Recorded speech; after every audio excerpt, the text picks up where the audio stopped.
বুলি যোৱা ৰাতি 2-2:30 মান বজাত তোমাৰ খিৰিকী দি মানে ঘৰত সোমাই এইটো চুকেছখন খুলি সেইটো অলংকাৰখিনি তেওঁলোকে ওলাই লৈ যায়।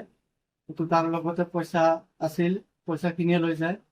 লৈ যোৱাৰ পিছত সেইটো মোৰ লং পেণ্টত সেইটো মোৰ মানি বেগ আছিল, পাছটো আছিল, সেইটো পাছৰ পৰা সেইটো পইচাখিনি লৈ যায়। লৈ যোৱাৰ পিছত মানে মোৰ মোবাইলখনো লৈ যায়। লৈ যোৱাৰ ফলত মানে আৰু এটা আমাৰ পেহীহঁতৰ ল'ৰাৰ ঘৰত সোমাব বিচাৰিছিলে, কিন্তু তেওঁলোক আকৌ মানে জাগি আছিল নেকি।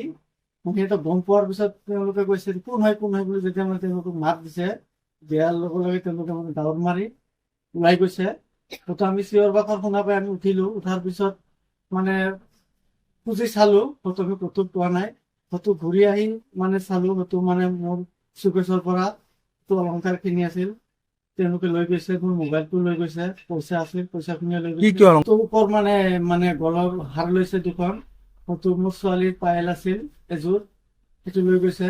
তো আঙুঠি আছিল 4-5টা, সেইটো লৈ গৈছে। অলংকাৰ পইচা কিমান লৈ গৈছে? পইচা মানি বেগতো 500 পইচা তোলাৰ মানে চুকেছৰ পইচা তোলাৰ পৰাই 25-20 হাজাৰ মান টকা লৈ গৈছে। সেইটো মই হিচাপ কৰা নাই, মোৰ পাছত যিখিনি পইচা আছিল সেইটো মানে চুকেছৰ যিখিনি পইচা আছিল 10-15 হাজাৰ মান টকা তাতে আছিল। মোবাইল ফোন কেইটা লৈ গৈছে? মোবাইল ফোন এটা লৈ গৈছে। আপোনাৰ ঘৰত আছিলে? হয়, মই শুই থকা অৱস্থাতে তেওঁলোকে লৈ গৈছে। আছে নেকি? মই এন্ধাৰত মানে লাইনটো নাছিলে, তো লাইন নাথাকিলেও মানে ইনভাৰ্টাৰ আছিলে, যিহেতু এটা বাল্ব দিয়া গৈছিলে।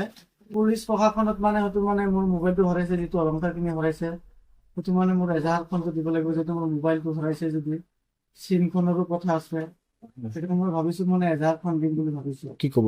প্ৰশাসনক এটা কথা ক'বলৈ বিচাৰো, যিহেতু মানে এই চুৰি কাণ্ডটো হয়তো মানে দিনে দিনে বেছি হৈ গৈছে, হয়তো এটাই অনুৰোধ জনাও যে তেওঁ চুৰি কাৰ্যখিনি যদি নিয়ন্ত্ৰণ যদি কৰে।